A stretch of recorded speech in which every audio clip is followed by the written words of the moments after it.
Muy buenos días. Con ustedes, Fe en Acción, Escuela Bíblica, Consulador Marco Pozo, Bíblico. El tema de hoy, el santuario, pecado de ignorancia y pecados de rebeldía. Este es un programa de Fe en Acción.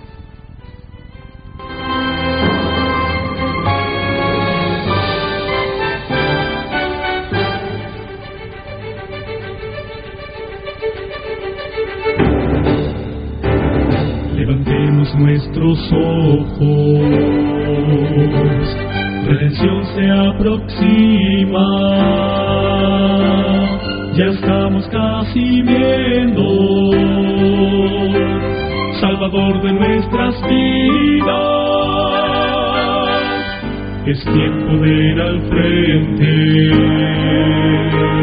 anunciando a todo el mundo, que Jesús está volviendo, victorioso y triunfante. Pronto vendrá, pronto Jesús volverá. Pronto vendrá, pronto Jesús volverá.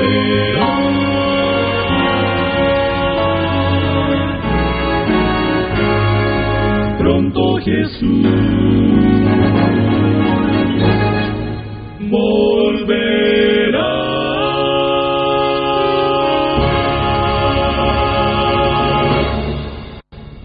Muy buenos días a todos nuestros amigos que nos escuchan en esta mañana. Nuevamente su programa Fe en Acción, Escuela Bíblica con ustedes, para compartir lo que es la palabra de Dios, que es el alimento que necesita nuestro ser para que este hombre interior se vaya renovando. Como siempre, antes de comenzar este tema de la serie del santuario que iniciamos en el programa anterior, vamos a hacerlo con una oración para pedir la ayuda de nuestro Dios. Lo invitamos a cerrar los ojos para orar. Bendito Dios que estás en los cielos, glorificamos tu nombre y rogamos tu compañía para impartir tu palabra y a toda persona que escucha que tú la ayudes, que seas en su corazón, para que Jesucristo nuestro Señor cambie nuestra vida y nos dé la salvación que Él manifestó en la cruz del Calvario. Gracias, Señor. Te ruego por todas las personas que escuchan, en el nombre de Jesucristo. Amén. Después de haber implorado la presencia de Dios para este tema, que lleva por título el santuario, pecado de ignorancia y de rebeldía. ¿Qué significa esto? Vamos a comprender un poquito más cómo Dios ve la situación del pecado y cómo ha dejado la provisión para solucionarlo. Y para ello habíamos empezado estudiando el santuario en Éxodo 25:8, donde señala lo siguiente: me harán un santuario para mí y habitaré en medio de ellos. Dios, a través de esta casa, de este santuario, de este tabernáculo, o templo también se le denominaba, o casa de Dios, ha prometido que Él va a estar con sus hijos, o sea, con usted, que es su criatura, un ser vivo que Él le ha dado todo lo que es. Así que es muy importante. Y vamos a entender a través de todo lo que se relaciona con esta casa de Dios, cómo Él hace intercesión hoy en día por nuestros pecados, pero ahora en el cielo, donde solamente por la fe nosotros, los seres humanos, podemos tener acceso para saber lo que Cristo está haciendo ahora por nosotros, pero en el cielo.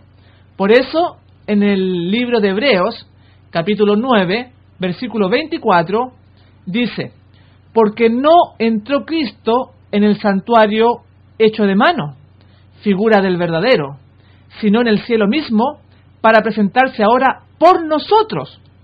Aquí el apóstol Pablo señala claramente cómo es que Cristo está haciendo una intercesión por nosotros con su sangre en el santuario que existe en el cielo, que es figura del terrenal que fabricó Moisés aquí en el desierto y después lo constituyó más bien Salomón, el templo de Salomón. Así que Cristo está haciendo una obra en su favor. No importa quién usted sea, no importa el pecado que haya realizado. Jesús está ofreciendo su sangre preciosa para perdón de los pecados. Pero vamos a tener que entender ahora a qué pecado se refiere.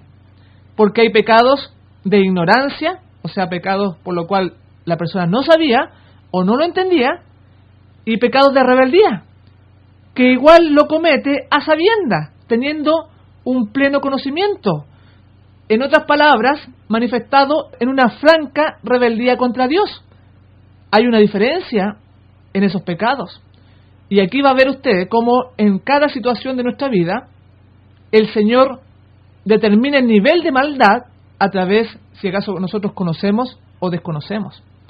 Y en este santuario, todas las cosas que se realizaban en el santuario terrenal, todas las cosas que se realizaban, ahora se realizan en el santuario celestial. Como se perdonaban los pecados aquí en la tierra, están siendo perdonados los pecados en el cielo. En el libro, Cristo en su santuario, página 18, lo señala.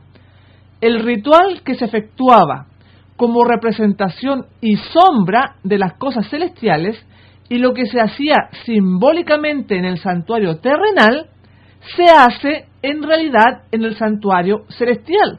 Todas las actividades que ahí se realizaba, todos los sacrificios, todas las ceremonias, todos los rituales eran una sombra, eran una figura de lo que está sucediendo hoy en día en la realidad en el cielo, absolutamente todo. Por eso debemos entenderlo muy ampliamente. Por ejemplo, quisiera tocar el tema del día de la expiación. El día de la expiación se realizaba una vez al año en el día 10º del 7º mes, o sea en octubre. A propósito, hace unos 3 días atrás, pasó este día de la expiación, por si usted no lo sabía. Y en ese día, el sumo sacerdote entraba en el lugar santísimo para hacer una expiación por los pecados del año. Voy a leer en Patriarca y Profeta, página 369. Hablando del día de la expiación. Mediante este servicio anual, se le enseñaba al pueblo importantes verdades acerca de la expiación, o sea, del perdón. En la ofrenda por el pecado que se ofrecía durante el año, se había aceptado un sustituto en lugar del pecador, pero la sangre de la víctima no había hecho completa expiación por el pecado. Solo había provisto un medio en virtud del cual el pecado se transfería al santuario. Al ofrecerse la sangre, el pecador reconocía la autoridad de la ley, confesaba la culpa de su transgresión y expresaba su fe en aquel que había de quitar los pecados del mundo, esto es, en Jesús. Pero no quedaba completamente exonerado de la condenación de la ley. Es muy importante esta cita, porque aquí nos aclara, por medio de la ceremonia del día de la expiación, o también de la fiesta solemne del día de la expiación, cómo es entonces que son perdonados nuestros pecados. Durante el año, al traer la ofrenda, el pecador al santuario, esta ofrenda representaba a Jesús, la sangre de Jesús que perdona los pecados del mundo, dijo Juan el Bautista. Pero ese pecado que se cometió, por ejemplo, en marzo, en abril o en junio, supongamos, ese pecado solamente se hacía un reconocimiento de que la ley era correcta y que el pecador había cometido una transgresión y expresaba fe en aquel que iba a quitar los pecados del mundo, solamente eso, pero no era totalmente librado el pecador de la condenación de la ley. Es muy importante lo que estamos diciendo, porque después había un día especial que era el gran día de la expiación, este día 10º del mes 7º, en el cual realmente se perdonaban y eran borrados los pecados que eran inscritos en los cuernos del altar. Hay un registro, amigo que me escucha, en el cielo, de cada cosa que usted realiza, de cada cosa que yo hago también. Hay un registro de las obras buenas y las obras malas, de los pecados, el libro de las memorias también. Y ahí se encuentra cada pecado. Y supongamos que en marzo o en abril usted cometió un pecado, le pide perdón a Dios para que Jesús ofrezca su sangre en el cielo. y entonces quedaba un registro en el santuario de que usted se había arrepentido, pero no era borrado ese pecado, porque todavía quedaba inscrito ahí en los cuernos del altar. Y entonces llegaba este día de la expiación, y ahí se ofrecía la sangre de este macho cabrío, y ahí entonces eran definitivamente borrados los pecados. Y así entendemos un poquito más cómo entonces Dios perdona completamente los pecados. ¿Por qué? Porque si usted se arrepintió en marzo o abril por un pecado que cometió, Dios quiere ver si acaso ese pecado no lo volvió a cometer durante el año. Porque a lo mejor en marzo y abril lo cometió, pero después, en agosto, nuevamente lo volvió a cometer y no pidió perdón. ¿Se da cuenta?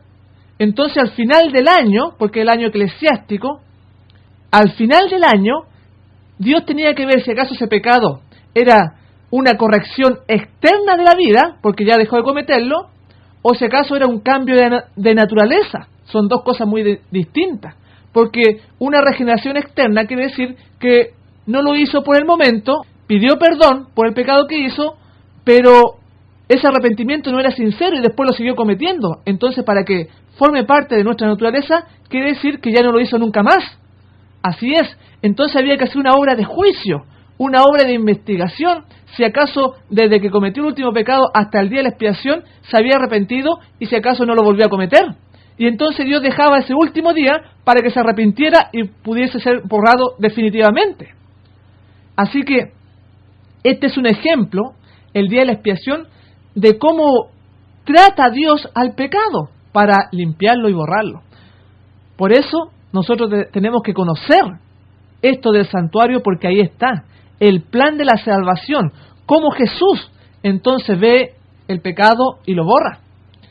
Y habíamos dicho en el programa anterior cómo el Edén había sido el primer santuario desde que Adán y Eva pecaron, y cómo entonces a las puertas del Edén Adán ofrecía su sacrificio en un altar, y también lo siguió haciendo después Abel y Caín, como lo habíamos comentado. Y notemos que aún en este Edén, Dios da las mismas características posteriores al santuario que después se construyó, porque usted debe saber que el santuario terrenal que hizo Moisés estaba determinado de una forma específica, estaba de oriente a occidente, así estaba ubicado. Y comprendiendo eso, también en el Edén está ubicado de la misma manera. Por eso en Génesis capítulo 2, versículo 8 lo señala: y Jehová Dios plantó un huerto en Edén al oriente y puso allí al hombre que había formado. No es coincidencia que la Biblia diga al oriente, porque el santuario terrenal y el santuario del templo y el santuario del cielo están ubicados de oriente a occidente. Y tiene una razón todo esto, ya la vamos a explicar. En Patriarca y Profeta, página 359, también nos corrobora esto. El santo tabernáculo estaba colocado en un espacio abierto llamado atrio. Ya vamos a comentar el atrio también. El santo tabernáculo estaba colocado en un espacio abierto llamado atrio, rodeado por cortinas de lino fino que colgaban de columnas de metal. La entrada a este recinto se hallaba en el extremo oriental. Lo mismo que estamos diciendo. Estaba de oriente hacia occidente. ¿Por qué? Porque aquí ya en la ubicación misma de este santuario, de este tabernáculo o posteriormente del templo, Dios nos está enseñando verdades espirituales. Todo lo que el santuario tiene es para que nosotros entendiésemos el plan de la redención. ¿Por qué? Porque cuando uno entraba de oriente a occidente, iba entrando mirándose al santuario, pero le daba la espalda al sol, porque el sol salía a la espalda de la persona, porque Dios no quería que adorásemos al sol, porque esa es la idolatría que se está mezclando en el pasado y también hoy en día, la adoración al sol. En Ezequiel, capítulo 8, versículos 16 y 17 lo señala: enseguida me llevó al atrio interior del templo del Señor. Esto es lo mismo que estamos hablando. Y a la entrada del santuario de Jehová, entre la entrada y el altar, había unos 25 varones de espaldas hacia el santuario y su rostro hacia el oriente, postrados adorando el sol. Y me dijo: ¿has visto, hijo de Adán? Es cosa liviana para la casa de Judá hacer las abominaciones que hacen aquí. Después que han llenado la tierra de maldad, provocan mi enojo y ponen hedor en mi nariz. Notemos, las abominaciones de las cuales está hablando acá tienen que ver con el santuario, que la gente cometía maldades y después iba al santuario, pero no estaba adorando a Dios, le estaba dando la espalda al santuario en el santuario mismo. Y dice que había 25 varones de espaldas hacia el santuario y su rostro hacia el oriente, porque estaban postrados adorando el sol. Por eso Dios no quiere esa adoración. Por eso cuando uno entra está el santuario de oriente a occidente, y cuando uno va entrando le da la espalda al sol, justamente por eso. Y sabe usted que estas enseñanzas no son solamente para el pasado, porque hoy en día la gente está adorando al sol, así como usted lo está escuchando. Porque en el día domingo, que es el primer día de la semana, las personas, muchas iglesias, están adorando al sol, porque el día domingo es el día del sol. Así es, está cambiando el cuarto mandamiento, que habla de que hay que adorar el sábado, por el día del sol. Si usted lo analiza, por ejemplo, en inglés, domingo se dice Sunday. Sun significa sol, day significa día, el día del sol. En alemán significa Sonntag, también el día del sol. Así que esta adoración no ha terminado hoy en día.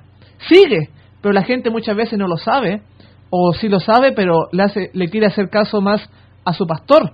No puede ser así, amigo que me escucha. Usted hágale solamente caso a Dios. Así que toda especificación de este edificio del santuario son para enseñarnos la adoración. Por eso también ha salido el hecho de que cuando uno ora debiera hacerlo de oriente a occidente, para darle la espalda también al sol. Por eso el Señor dejó su santuario así, para que lo adorasen de esa manera. Bien, pero después de este santuario, primero en el Edén y el que realizó Moisés en el desierto, vamos a encontrar el segundo santuario, ya más sólido, más firme, que fue el templo de Salomón. Y este templo fue construido en un lugar muy importante, que fue en la tierra de Moria. No fue construido en cualquier parte, porque ahí también hay otra enseñanza. Todo lo del santuario es para nuestra enseñanza, una enseñanza espiritual. Y lo encontramos, para entender esto, en Génesis capítulo 22, versículo 2. Entonces Dios le dijo a Abraham: toma ahora a tu hijo, tu único hijo, Isaac, a quien amas, y vete a la tierra de Moria, y ofrécelo allí en holocausto sobre uno de los montes que te diré. Es importante destacar que en el monte Moria, que fue realmente en el monte en que después Salomón construyó el templo, se ofreció el primer sacrificio, que fue, primeramente, se le pidió a Abraham que ofreciera a su hijo Isaac. Dios vio la fe de Abraham y entonces se proveyó de un cordero, de un animal, y se realizó el primer sacrificio. Porque ya ese lugar, el monte Moria, había sido escogido por Dios para la adoración.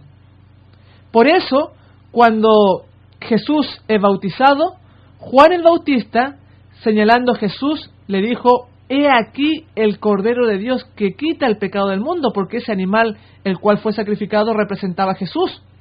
En el Deseado de toda la gente, página 87, relata: nadie de entre los oyentes, ni aun el que las pronunció, o sea, esto Juan, discernió el verdadero significado de estas palabras: el Cordero de Dios que quita los pecados del mundo. Sobre el monte Moria, Abraham había oído la pregunta de su hijo Isaac: Padre mío, ¿dónde está el cordero para el holocausto? El padre contestó: Dios se proveerá de cordero para el holocausto, hijo mío, le contestó Abraham. Y en el carnero divinamente provisto en lugar de Isaac, Abraham vio un símbolo de aquel que había de morir por los pecados de los hombres. El Espíritu Santo, mediante Isaías, repitiendo la ilustración, profetizó del Salvador: como cordero fue llevado al matadero, Jehová cargó en él el pecado de todos nosotros, gloria al Señor. Y entonces, cuando Abraham le dice a Isaac que Dios iba a proveer el cordero para el sacrificio, se estaba refiriendo a Jesús. Por eso Juan el Bautista lo señaló a él. Él es aquel que va a perdonar los pecados del mundo. Y ya desde Abraham entonces vemos que la providencia de Dios ya en sus planes eternos había señalado el monte Moria para que se realizasen los sacrificios. Y de ahí entonces posteriormente Salomón edificó el templo. Es por eso. No es por coincidencia que se escriban estas cosas, amigo. Todo lo que está en la palabra de Dios es para nuestra admonición, para que usted le sirva. Por eso usted debe estudiarla, debe conocerla, porque ahí va a encontrar a Jesús, el Cordero que quita el pecado del mundo. ¡Qué maravilla! En 2 de Crónicas, capítulo 3, versículo 1 lo dice, hablando de Salomón. Salomón empezó a edificar la casa en Jerusalén, en el monte Moria, donde el Señor también había aparecido a David, su padre, en la era de Ornán el Jebuseo, que David había provisto. Aquí entonces está la ratificación de que realmente el templo ahora que había construido Salomón por indicación de Dios fue construido en el monte Moria. El monte Moria está en el monte de Sión, donde está la ciudad de Jerusalén, ahí mismo en el Medio Oriente.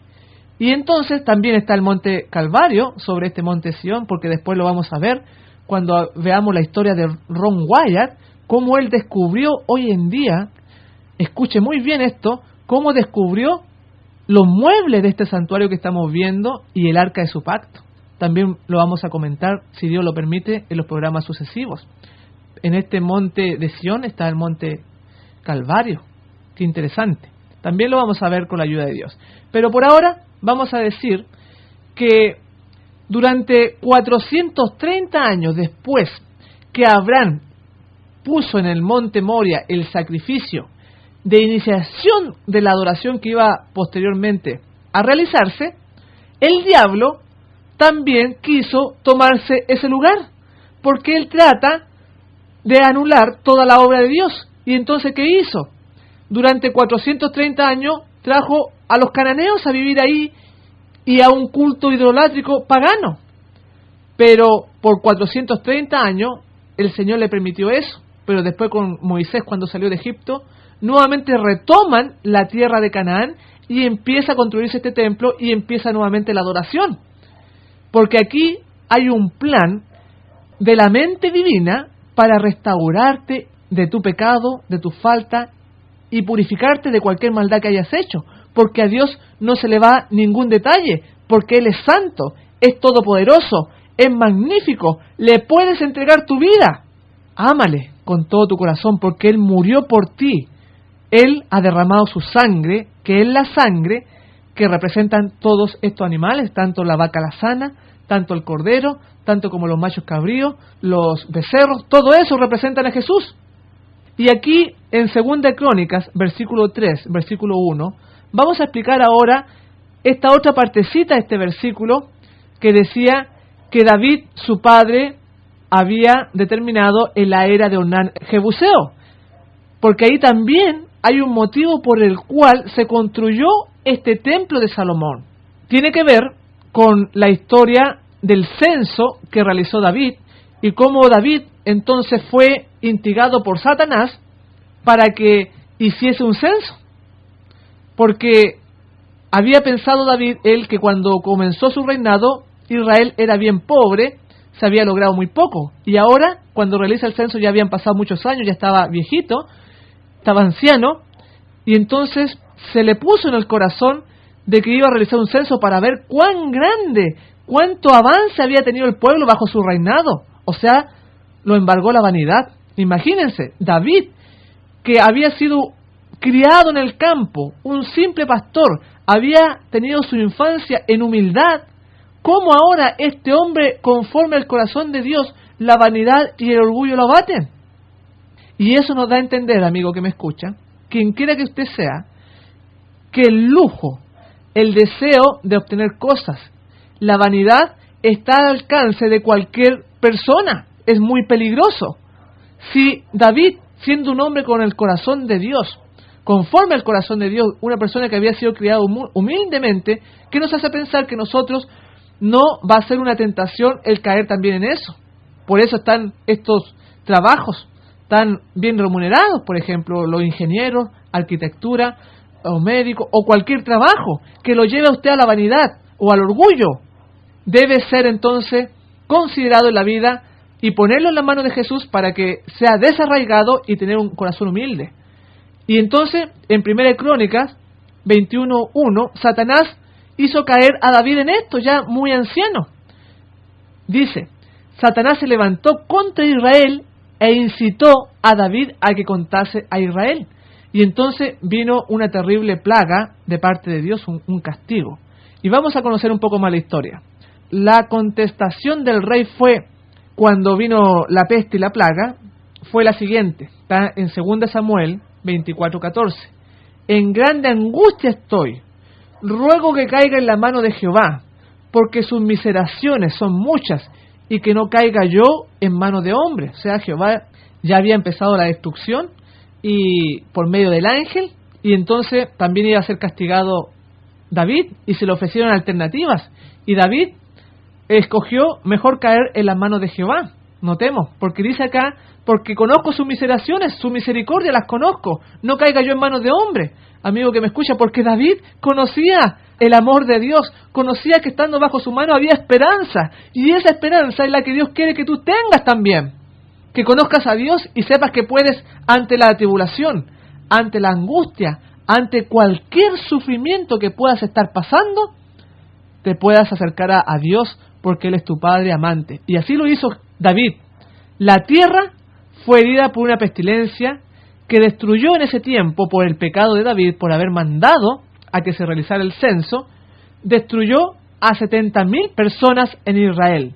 La pestilencia no había llegado a la capital, o sea, Jerusalén, cuando, alzando David sus ojos, vio al ángel de Jehová, esto es Jesús, que estaba entre el cielo y la tierra, teniendo una espada desnuda en su mano, extendida contra Jerusalén. Entonces David y los ancianos se postraron sobre sus rostros, cubiertos de sacos. El rey imploró a Dios en favor de Israel, diciendo, ¿no soy yo el que hizo este pecado contra el pueblo? Yo mismo soy el que pequé, y ciertamente he hecho mal. Mas estas ovejas, ¿qué han hecho? Jehová, Dios mío, sea ahora tu mano contra mí y contra la casa de mi padre, y no haya plaga en tu pueblo Israel. Notemos cómo intercede David en favor del pueblo, que caiga solamente el castigo sobre él. Bueno, pero la realización del censo además, había causado desafecto entre el pueblo. Pero el pueblo, había participado de los mismos pecados que motivaron la acción de David, o sea, de la vanidad y del orgullo. Así como el Señor, por medio del pecado de Absalón, trajo castigo sobre David, por medio del error de David, castigó también los pecados de Israel. El ángel exterminador se había detenido en las inmediaciones de Jerusalén. Estaba en el monte Moria, aquí está, pongan mucha atención, porque aquí está nuevamente este monte, estaba en el monte Moria, en la era de Ornan-Jebuseo. Ahí está lo que veníamos hablando en Crónicas. Por indicación del profeta, David fue a la montaña y edificó allí un altar a Jehová, y ofreció holocaustos y sacrificios pacíficos, e invocó a Jehová, el cual le respondió por fuego de los cielos en el altar del holocausto. ¡Qué maravilla! Y Jehová se aplacó con la tierra y cesó la plaga de Israel. Así que este monte es muy especial, porque ahora vemos que ante la plaga, ante la peste, se ofrece un sacrificio y el pueblo y David es perdonado. Y además desciende fuego desde el cielo para consumir ese holocausto. ¡Qué tremendo! De la misma manera que cuando Moisés levantó el santuario terrenal en el desierto, el fuego de ahí fue encendido de parte de Dios mismo, descendió fuego del cielo. Cuando Salomón inauguró el templo, también descendió fuego del cielo. Y ahora con David también descendió fuego del cielo. ¡Qué tremendo! Estas cosas no son al azar, porque en este lugar, en el monte Moria, Dios tiene un plan maravilloso por la eternidad, porque ahí también, en este mismo monte, Dios tiene grandes planes. El sitio en que se construyó el altar, que de allí en adelante había de considerarse como tierra santa para siempre, fue obsequiado al rey por Ornán, pero el rey se negó a recibirlo. No dijo, sino que efectivamente la compraré por su justo precio, porque no tomaré para Jehová lo que es tuyo, ni sacrificaré holocausto que nada me cueste. Y dio David a Ornán por el lugar 600 siclos de oro por peso. Este sitio, ya memorable por ser el lugar donde Abraham había construido el altar para ofrecer a su hijo, y era ahora santificado por esta gran liberación, fue posteriormente escogido como el sitio donde Salomón erigió el templo. ¡Qué maravilla! Patriarca y Profeta, página 810 y 811. Así que hasta el lugar, la ubicación, todo tiende a darnos una enseñanza maravillosa, porque Dios está pensando en forma amplia para tu salvación. Él es muy sabio. Y este lugar, este monte Moria, fue posteriormente edificado el templo de Salomón. Y al ladito de este monte está el monte Getsemaní, donde ascendió Jesús al cielo. Y en ese mismo monte, que es todo ese sector del monte Calvario, el monte Moria, el monte Sión, el monte Getsemaní, todo ese sector, cuando Jesús descienda, se va a apoyar el pie en el monte y se va a partir en dos y se va a hacer una gran planicie, y va a descender la nueva Jerusalén, la ciudad santa, la ciudad eterna, el tabernáculo de Dios va a descender del cielo, así está escrito en Apocalipsis, y va a ser en el mismo lugar donde se empezaron a efectuar estos sacrificios. ¡Qué maravilla! Las profundidades de Dios, en las cuales Él pensó por la eternidad, a través del santuario son reveladas el plan de la salvación a nosotros. Por eso es tan importante este tema que estamos viendo. Y entonces ahí, en ese mismo lugar, Dios va a poner su trono y va a gobernar ahora, va a ser el centro de gobierno para todo el universo, en todos los mundos que no han caído, en todas las constelaciones, en todas las galaxias, este mismo lugar del cual estamos hablando. ¡Qué tremendo! Así que tiene muchas enseñanzas y la estamos viendo al estudiar este tema del santuario. Además, cuando se levantó este templo de Salomón, dice en Primera de Reyes, capítulo 6, versículo 7, lo siguiente: mientras el edificio se iba levantando silenciosamente en el monte Moria, con piedras que traían ya cavadas, de tal manera que cuando la edificaban, ni martillos ni hachas se oyeron en la casa, ni ningún otro instrumento de hierro. Todo tiene para una enseñanza, como habíamos dicho. Ahora se nos presenta la Biblia que para la construcción de este templo no se escuchaba ni martillos, ni hachas, ni ningún instrumento, porque las piedras eran traídas seguramente de una cantera que había cerca, y ya ahí las pulían, ahí le daban la forma, porque eran piedras acabadas. Era solamente ensamblar las piedras y así el edificio se iba levantando. Todo esto tiene una enseñanza para nuestra vida, amigo que me escucha. En Joya de los Testimonios, tomo 3, página 379, lo comenta: el templo judío fue construido con piedras labradas que se sacaron de las montañas, y cada piedra era preparada para su lugar en el templo, labrada a escuadra, pulida y probada antes de ser transportada a Jerusalén. Es muy importante que destaquemos que cada piedra que venía, que iba a formar parte del templo, ya entonces había sido probada para ver si acaso coincidía en el edificio.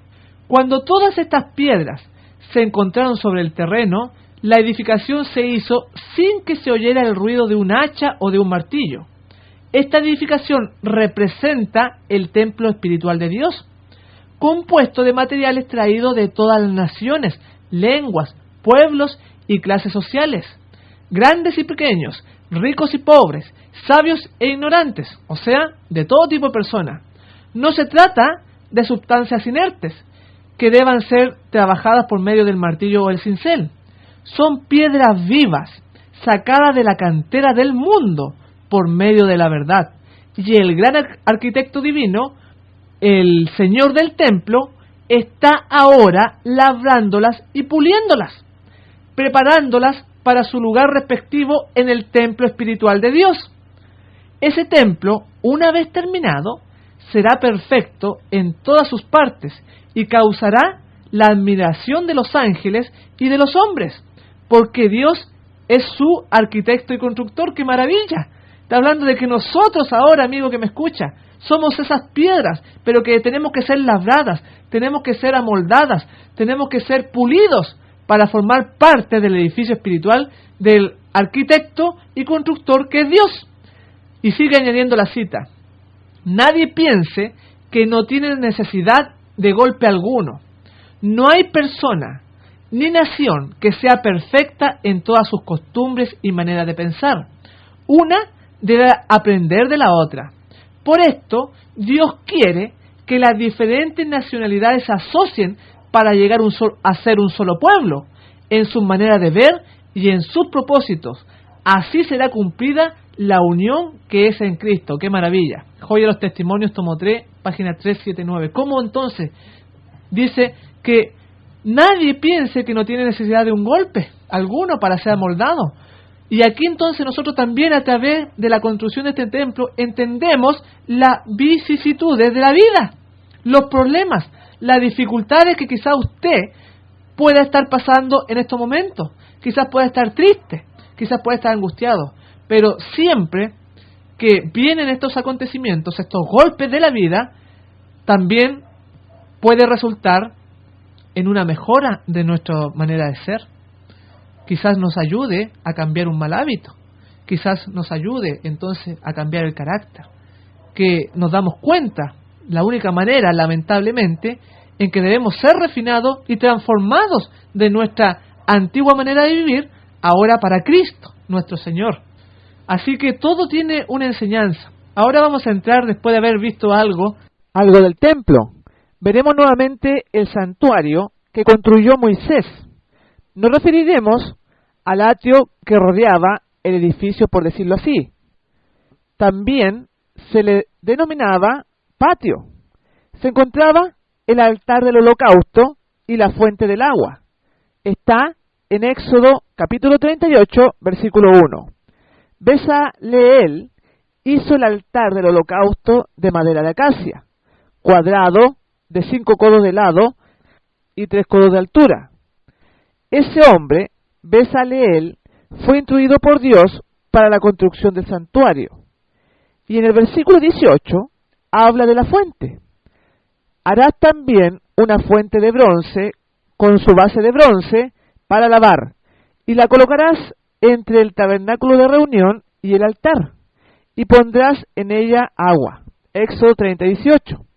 El altar del holocausto era el lugar donde se realizaba el sacrificio de los animales, y eran consumidos, porque este altar representa la muerte de Jesús en la cruz del Calvario, y cómo Jesús murió en las afueras de Jerusalén, porque esta ciudad también representa el santuario o el tabernáculo de Dios. Por eso es que el sacrificio se realizaba en el altar del holocausto. Todo tiene una razón de ser. En la fuente, además, tenemos el agua, o sea, tenemos estos dos elementos. En la sangre tenemos el perdón de los pecados, y en el agua de la fuente tenemos la limpieza. En el libro de Juan también tenemos estos dos elementos, en el monte Calvario, que estaban fuera de Jerusalén, porque el monte Calvario no estaba en Jerusalén, estaba fuera, un poquito afuera. Está en San Juan, capítulo 19, versículo 32 al 35. Fueron los soldados y quebraron las piernas al primero y al otro que habían crucificado con él. Pero cuando llegaron a Jesús, como lo vieron ya muerto, no le quebraron las piernas. En cambio, uno de los soldados le abrió el costado con una lanza y en el acto salió sangre y agua. Lo atestigua el que lo vio, este es Juan, y su testimonio es verdadero. Él sabe que dice la verdad, para que vosotros también creáis. Y aquí entonces, cuando se le mete la lanza a Jesús, se le mete en su costado, sale sangre y agua, los mismos elementos que estamos viendo en el atrio del santuario. Sangre en el lugar en el altar del holocausto y agua en la fuente, porque esos dos elementos tienen que ir siempre en el plan de la salvación.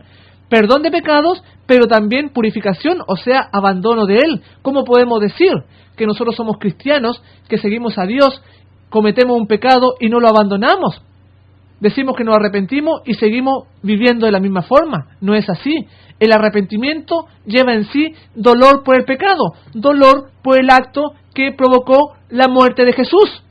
¿Cómo vamos a seguir nosotros entonces crucificando a Jesús? Aún en las más pequeñas cosas. Por eso Dios va a tener un pueblo santo que va a seguir al Cordero por doquiera que va. Van a guardar los mandamientos de Dios, pero también van a tener la fe de Jesús. Y al tener nosotros estos dos elementos, el agua y la sangre, ahora vamos a ver que también hay otro elemento que es el fuego. El fuego también era parte de ese altar, porque ahí, en ese lugar, el cordero era consumido, era quemado, amigo que me escucha, era dado en sacrificio en forma completa, representando la obra de Cristo que dio su vida en forma completa por tu pecado. ¡Qué increíble amor! Realmente, solamente un corazón insensible puede quedarse así sin ningún pensamiento, sin ningún sentimiento de culpabilidad al darse cuenta de tan grande amor que Jesús se manifestó, porque ahí el animal era quemado en el fuego. ¿Se ha quemado usted alguna vez? Es muy doloroso, ahora que todo su cuerpo.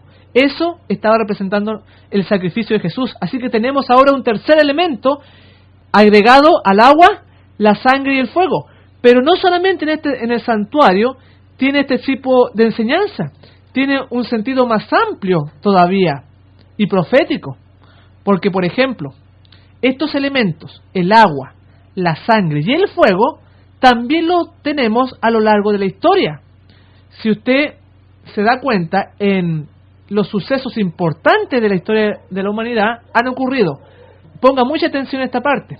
Pasaron desde la creación 2000 años y vino una purificación por agua. Esto fue el diluvio con el arca de Noé. Hubo un diluvio universal donde solamente se salvó Noé y su familia, o sea, 8 personas. Y entonces ahí tenemos también el agua, la destrucción que vino por el agua alrededor de 2000 años después que fue creado el mundo. Y ahora ponga mucha atención, porque después pasaron alrededor de 2000 años más y vino la sangre ahora. Esto es en la muerte de Cristo, pero para salvación. O sea, ha venido el agua, ha venido la sangre. Y ahora estamos alrededor de 2000 años más desde que vino Jesús, y ahora va a venir la destrucción, pero por el fuego. ¡Qué interesante! Los mismos 3 elementos que están en el atrio de este santuario: el agua, la sangre y el fuego. Porque aquí, amigo que me escucha, está la maravilla de Dios. Para todo aquel que quiera entrar en esta casa, Él se le va a revelar, y se le va a revelar en forma amplia. Y esta razón de ser tan importante este templo, este santuario que Dios dejó, es que también va a venir el castigo en esta generación.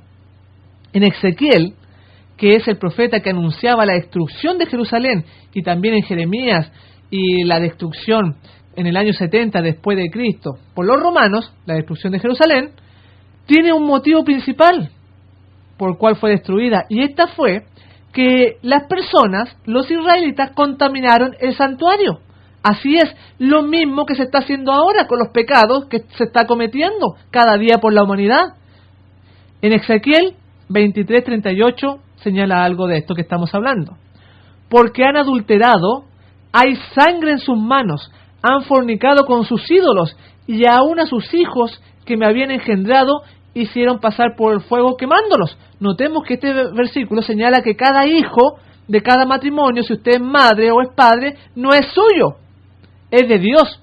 Y acá dice, y aún sus hijos que me habían engendrado. Cada hijo que nace es para Dios. Y muchas veces el ser humano se encuentra con el derecho de decirle a Dios: yo hago lo que quiero con mi vida, son mis hijos, yo hago lo que quiero. No es así, amigo que me escucha. Usted podrá decir eso, pero delante de Dios no es así. Y aquel que es cristiano lo considera para Dios. Y en el siguiente versículo, en el versículo 38, señala: aún más que esto hicieron, contaminaron mi santuario y profanaron mis sábados. Notemos las características, las causas que se dan aquí en Ezequiel, por el cual va a venir la destrucción. La destrucción que vino en los tiempos de Jerusalén, que es símbolo de la destrucción que va a venir ahora en el tiempo del fin, que es la que viene ahora con la venida. La causa es que contaminaron mi santuario, o sea, cada maldad, cada mentira, cada tiempo desperdiciado, cada palabra deshonesta que salió de la boca, cada palabra ociosa, tanta cosa, cada pecado se está siendo transferido al santuario en el cielo y está siendo contaminado. El otro motivo que da es que profanaron mi sábado, violaron el cuarto mandamiento, porque todas las iglesias, muchas personas, muchos pastores enseñan que el domingo es el día del Señor, pero acá no. El motivo es que profanaron los sábados. Así que tenemos gran enseñanza. Y en este santuario, no solamente el santuario mismo era de una enseñanza, sino que además el ministerio que realizaban los sacerdotes debían servir de figura y sombra de las cosas celestiales, porque así como ministraban los sacerdotes, está ministrando Jesús en el cielo por sus pecados y por mis pecados. Y aquí donde uno entiende mejor por qué en las fiestas de Jehová, cuando oficiaba también el sacerdote y en los días sábados, esa ceremonia todavía siguen ahora, pero en el cielo, pero no ofreciendo la sangre de animales, de machos cabríos, sino su propia sangre, la sangre de Jesús. Así funciona el plan de la salvación, el plan de la redención, cómo Dios purifica y perdona nuestras faltas. En Cristo en su santuario, página 36, es muy importante la cita que voy a leer. No solo el santuario mismo, sino también el ministerio de los sacerdotes debían servir de figura y sombra de las cosas celestiales, Hebreos 8:5. Por eso era de suma importancia, y el Señor, por medio de Moisés, dio las instrucciones más claras y precisas acerca de cada uno de los puntos de este culto simbólico. Así que cada especificación, cada basa, cada animal, cada mueble, cada cortina, todo lo que había en el santuario era muy importante. Y ahora vamos a ver entonces lo que tiene que ver con los pecados de ignorancia y los pecados de rebeldía. En Romanos 6:23 señala: porque la paga del pecado es muerte, mas la dádiva de Dios es vida eterna en Cristo Jesús, Señor nuestro. Este texto es muy ampliamente conocido, de que todo pecado merece muerte. Pero hay pecados que no son de muerte. Sí, así como lo está escuchando, quizá usted no lo sabía. Así dice la Biblia en Primera de Juan, capítulo 5, versículo 17. Vamos a entender más ampliamente este punto. Toda injusticia es pecado, pero hay pecado no de muerte, porque hay distintos tipos de culpabilidad, distintos niveles. Pecados contumaces de rebeldía, pecado de ignorancia, todo eso es necesario verlo porque tienen distintos tipos de gravedad. Así que hay pecados que no son de muerte. Hay pecados que son a sabienda, contumaces, que usted conoce que es malo y lo realiza. ¿Sabía usted que en esta tipología del santuario el sacerdote no podía traer ofrenda por el pecado de rebeldía? ¿Por el pecado a sabienda cuando usted sabe hacer lo bueno y no lo hace? ¿Sabía usted eso? Bueno, aquí vamos a ver la evidencia. En Levítico 26 vamos a ver algunos casos, por ejemplo, el caso de los espiritistas, de los mediums, que hoy en día la gente acude tanto a ello y es un gran mal que hoy se cierne sobre nuestra sociedad. En Levítico 26 señala: yo pondré mi rostro, dice el Señor, contra el que se vuelva a los mediums y espiritistas para prostituirse siguiéndolos, y lo cortaré de entre su pueblo. Notemos que para este pecado no había ofrenda. Definitivamente era cortado o era apedreado. En Levíticos 29, vamos a leer el 10, el 11, el 12 y el 13, para que veamos otros casos. Por ejemplo, cuando había un hijo rebelde, y esto es una tremenda enseñanza para nosotros como padres y también nosotros que somos hijos también, de nuestra reverencia y nuestro respeto hacia nuestro papá o hacia nuestra madre. Dice: el que maldiga a su padre o a su madre ha de ser muerto. A su padre o a su madre maldijo, su sangre caerá sobre él. Nuevamente lo tenemos, no había entonces sangre en favor de ese pecado, de esa culpa. Realmente tenía que morir. El que cometía adulterio también. Si un hombre comete adulterio con la esposa de otro, el adúltero y la adúltera han de ser muertos. El que se acuesta con la esposa de su padre, la desnudez de su padre descubrió. Los dos han de ser muertos, su sangre caerá sobre ellos. Si alguno se acuesta con su nuera, ambos deben morir. Cometieron una depravación, su sangre caerá sobre ellos. Si alguno se acuesta con varón como con mujer, cometen abominación. Ambos han de ser muertos, sobre ellos caerá su sangre. Notemos que en este versículo 13 es lo que muy común se ve hoy en día, que es las personas que tienen desviaciones sexuales, los homosexuales que se acuestan como con varones como que se fueran mujeres. Esto dice la Biblia que es una abominación, y para este pecado no había sangre, no había ninguna ofrenda, sino que realmente decía que ambos debían ser cortados, porque hay pecados que son más graves que otros, y pecados que son de ignorancia, pero pecados que sabe la persona que son malos y los realiza. También el tema de la mujer cuando está en su periodo menstrual, dice en Levítico 18:19, no te allegarás a tu esposa durante su menstruación para descubrir su desnudez. También es importante esto porque el que cometía entonces ese pecado era grave delante de los ojos de Dios, y en otras partes también lo señala. Entonces debemos distinguir la gravedad de los pecados. Por eso, en el Nuevo Testamento, en el libro de Hebreos, capítulo 10, versículos 26 y 27, dice: porque si pecáremos voluntariamente después de haber recibido el conocimiento de la verdad, ya no queda más sacrificio por los pecados, sino una horrenda expectación de juicio y de hervor de fuego que ha de devorar a los adversarios. Porque, amigo que me escucha, si usted sabe hacer lo bueno y no lo hace, no hay sangre expiatoria por usted. Así está declarado en la Biblia. Dice: porque si pecáremos voluntariamente, cuando se peca a sabiendas, cuando uno conoce que lo que está haciendo es malo, realmente es muy grave. Por eso debemos meditar en nuestra vida qué estamos haciendo con ella, cómo ve el Señor estas cosas. Tenemos que reflexionar y parar entonces de hacer lo malo. Pero también habían pecados que se ofrecían ofrenda. Por ejemplo, en Levíticos 19, versículo 20-21, señala: el que tomare la mujer de su hermano comete inmundicia, la desnudez de su hermano descubrió, serán sin hijos. Notemos que cuando la persona se allega entonces y le quita de su hermano más directo, le quita a la mujer, se va a quedar sin hijos. Esto es lo que le pasó a Enrique VIII, que tomó la mujer de su hermano y después no pudo tener descendiente. Y sigue señalando: ambos serán azotados, no morirán por cuanto ella no es libre, y él traerá a Jehová a la puerta del tabernáculo de reunión un carnero en expiación por su culpa. Ahí entonces sí había ofrenda para perdón de su falta. O sea, había pecados en los cuales la persona era muerta directamente, y habían otros tipos de pecados en los cuales se podía llevar una ofrenda. Pero si pecáremos voluntariamente, a sabienda, después de haber recibido el conocimiento de la verdad, ya no queda más sacrificio por los pecados. Tenemos que entenderlo basándonos en todo esto que dice la Biblia.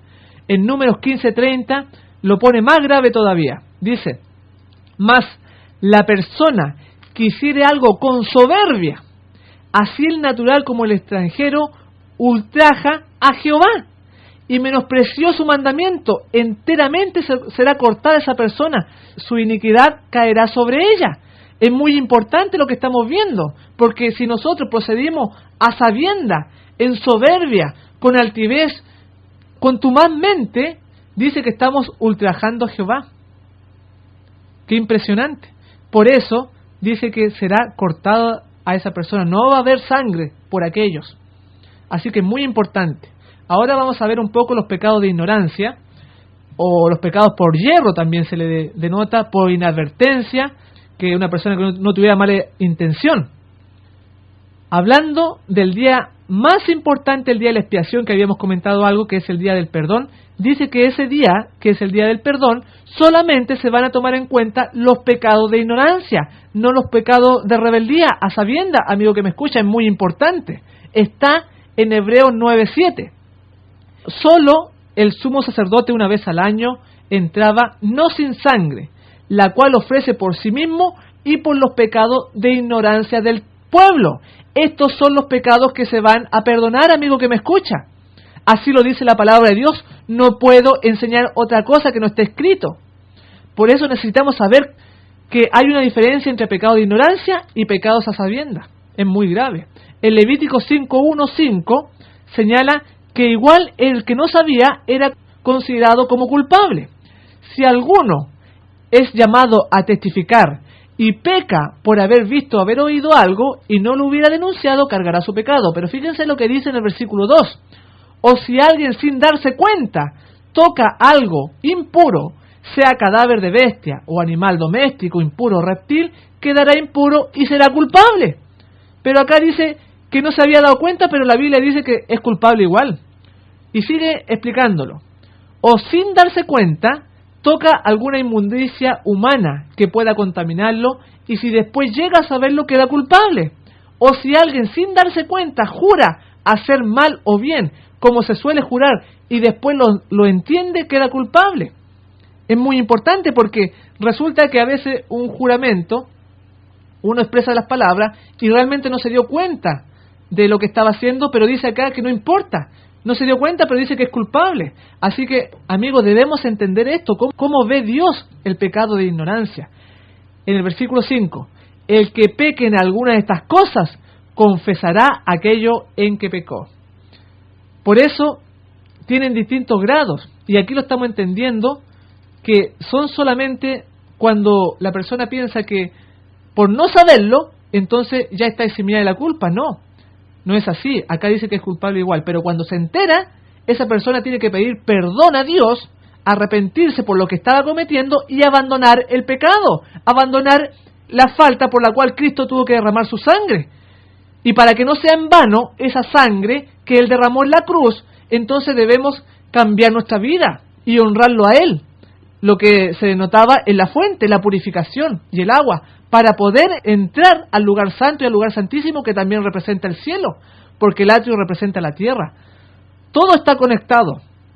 Por eso a Pablo, o llamado Saulo de Tarso, se le dio una oportunidad también, porque él abandonó su vida antigua de perseguidor y de blasfemo. En 1 Timoteo 1:13 señala Pablo diciendo: habiendo yo sido blasfemo, perseguidor e injuriador, mas fui recibido a misericordia, porque lo hice por ignorancia en incredulidad. Notemos como acá dice que no conocía él el verdadero camino. Sin embargo, tuvo que sufrir mucho por haber perseguido y asolado a la iglesia primitiva en su ignorancia, aunque no sabía, no tenía una certeza, pero igual tuvo que sufrir mucho, amigo que me escucha, porque va a traer una consecuencia este pecado, aunque nosotros no lo supiésemos. En el caso de Pablo es muy claro. También en Ezequiel 2:18 habla al respecto algo. Cuando yo dijere al impío, de cierto morirás, y tú, hijo de hombre, no lo amonestares ni le hablares, para que el impío sea percibido de su mal camino a fin de que viva, el impío morirá por su maldad, pero su sangre demandaré de tu mano. Notemos, no le dijo, no lo amonestó, y quedó en la ignorancia. Alguien podría decir, bueno, no se le cuenta ese pecado, pero acá dice que va a morir igual. El impío morirá por su maldad. Así que debemos entender esto, amigo que me escucha. Debemos comprenderlo muy bien.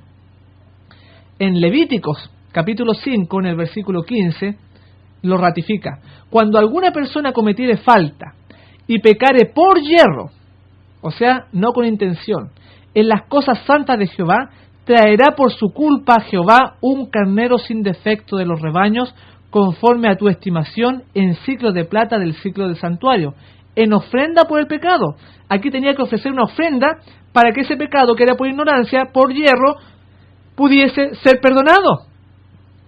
Y en el versículo 17 dice: finalmente, si una persona pecare o hiciere alguna de todas aquellas cosas que por mandamiento de Jehová no se han de hacer, aún sin hacerlo a sabiendas, es culpable y llevará su pecado. Nuevamente, la persona, aunque no lo sepa, es culpable, dice acá. Traerá pues al sacerdote para expiación, para perdón, según tú lo estimes, un carnero sin defecto de los rebaños, y el sacerdote le hará expiación por el yerro que cometió por ignorancia, y será perdonado. Gloria al Señor. Igual, aunque nosotros no sepamos y cometemos el pecado, somos culpables. Pero podemos ofrecer la sangre, que es la sangre de Cristo, para perdón de nuestros pecados, porque en el versículo 19 lo señala, es infracción, ciertamente delinquió contra Jehová. Así que los pecados por ignorancia, igual nosotros tenemos culpa, pero se puede ofrecer la sangre de Jesús. No así los pecados que son de rebeldía, los pecados que a sabienda los cometemos. Es un pecado de soberbia, que sabemos hacer lo bueno, pero no lo hacemos. Qué increíble. También vamos a ser juzgados, amigo que me escucha, por lo que usted está dejando de hacer. Es un pecado de soberbia. Ya vimos que ultraja a Jehová el que tal hace. Así está escrito. Así lo va a considerar Dios cuando seamos llevados a juicio. Por eso Dios te da la oportunidad de arrepentirte. Dios te ama. Para Dios tú eres importante y quiere que procedas al arrepentimiento. Que ese corazón que ha llevado durante tantos años lejos de Dios, puedas por la gracia de Dios cambiarlo. Entrégale tu vida a Jesús. Él te está dando el tiempo para que lo hagas. Esta vida que tú tienes no es para hacer otra cosa, sino que para acercarte a Dios. Por eso Jesús dijo en Lucas capítulo 12, versículo 47 y 48, señaló lo mismo que estamos viendo. Aquel siervo que conociendo la voluntad de su Señor, no se preparó, ni hizo conforme a su voluntad, recibirá muchos azotes. O sea, va a recibir su castigo. Pero mire lo que sigue añadiendo Jesús. Mas el que sin conocerla hizo cosas dignas de azotes, será azotado poco. Porque a todo aquel a quien se haya dado mucho, mucho se le demandará. Y a aquel que mucho se le haya confiado, más se le pedirá. Así que aquí, en el segundo caso que Jesús pone, el siervo que hiciere cosas sin conocerla, igual va a ser azotado. Cualquier persona podría pensar no es culpable porque no lo sabía, pero aquí la palabra de Dios nos dice que sí. Porque nosotros, ese desconocimiento de las cosas es porque no buscamos el bien, amigo que me escucha, porque todos tenemos Biblias. ¿Qué pasa? Que usted la puede abrir, pero sin embargo no la abre, para no conocer la voluntad de Dios, pensando que así se va a excusar. No es así. A Dios no lo vamos a poder engañar. Por eso solamente los pecados de ignorancia van a ser perdonados. Por eso en Lucas 23:34, Jesús cuando estaba en la cruz dijo lo siguiente. Y Jesús dijo, Padre, perdónalos porque no saben lo que hacen. Y repartieron entre sí sus vestidos, echando suertes. Aquí el motivo por el cual da Jesús para implorando el perdón es que no lo sabían. Era un pecado de ignorancia. Padre, perdónalos porque no saben lo que hacen. Cuando dijo esto, su espíritu se apartó de sus propios sufrimientos para pensar en el pecado de sus perseguidores y en la terrible retribución que les tocaría. No invocó venganza alguna sobre los sacerdotes y príncipes que se regocijaban por haber logrado su propósito. Cristo se compadeció de ellos en su ignorancia y culpa. Solo exhaló una súplica para que fuesen perdonados, porque no saben lo que hacen. Si hubiesen sabido que estaban torturando a aquel que había venido para salvar a la raza pecaminosa de la ruina eterna, el remordimiento y el horror se habían apoderado de ellos. Pero su ignorancia no suprimió su culpa, porque habían tenido el privilegio de conocer y aceptar a Jesús como su Salvador. Deseado a toda la gente, páginas 693 y 694. Todos nosotros tenemos el privilegio de conocer a Dios, amigo que me escucha, por internet, por la radio, por la televisión. En las plazas la gente se pone a predicar. Cada persona puede tener una Biblia. Así que eso no va a ser algo el cual va a detener la espada. Es muy importante. Por eso dice en Evento del Último Día, página 222, los que tienen una oportunidad de oír la verdad y sin embargo no se esfuerzan por oírla ni comprenderla, pensando que si no oyen no serán responsables, serán considerados culpables ante Dios, lo mismo como si lo hubieran oído y rechazado. No habrá excusa para los que elijan caminar en el error cuando podrían haber entendido lo que es la verdad. Jesús, en sus sufrimientos y muerte, ha hecho expiación por todos los pecados de ignorancia, pero no se ha preparado remedio para la ceguera voluntaria. Qué tremendo lo que estamos leyendo.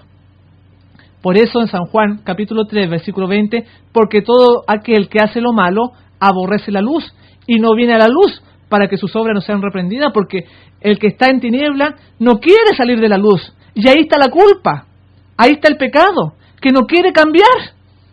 Porque Jesús, en su sufrimiento y su muerte, ha hecho expiación para todos los pecados de ignorancia, pero no se ha preparado remedio para la ceguera voluntaria, porque Dios no te puede obligar. Amigo oyente, es muy serio esto. Tienes que ir a Jesús por tu propia cuenta. Tienes que acercarte a Él. Acércate a Jesús, porque Él te está dando la vida para que te salves. El tiempo es corto y Dios te llama para que tú formes parte de su pueblo, que va a estar en pie en su segunda venida. Y vamos a ir concluyendo ya, porque tú tienes un amigo, un abogado en el cielo que intercede por tus pecados. Por eso empezamos este tema diciendo, porque no entró Cristo en el santuario hecho de mano, figura del verdadero, sino en el cielo mismo, para presentarse ahora por nosotros. Está Jesús intercediendo en el santuario para perdón de los pecados, pero perdón de los pecados de ignorancia. Me harán un santuario para mí y habitaré en medio de ellos. Éxodo 25, 8. Así que el Señor Jesús te bendiga. El Señor te ama. Acércate a Dios con todo tu corazón, con toda tu alma, porque Él te quiere salvar. Este ha sido otro programa de Fe en Acción, Escuela Bíblica para gloria de Dios. Que el Señor Jesús te bendiga.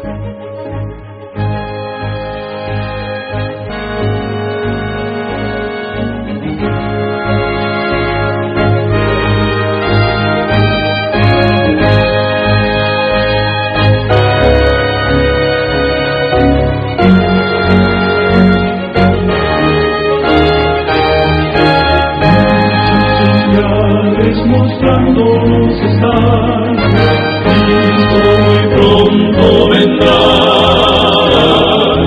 un nuevo sol y un nuevo día va a brillar, cuando regrese Jesús.